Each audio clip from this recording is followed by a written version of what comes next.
Hello friends, अखेर 36 दिवसांच्या अथक प्रयत्नानंतर तरुणांपुढे भारत सरकार झुकले.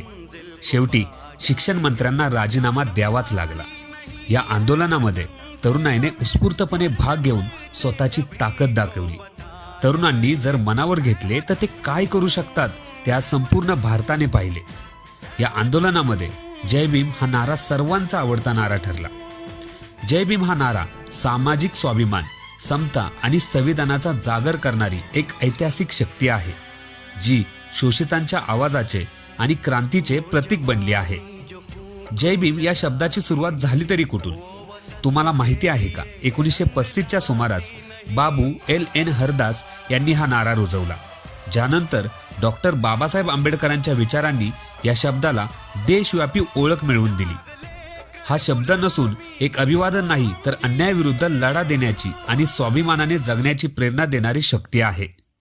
जात, धर्म आणि सीमांच्या पलीकडे जाऊन लोकांना मानवी हक्क आणि समतेच्या धाग्याने जोडण्याचे काम हा नारा करतो. धन्यवाद.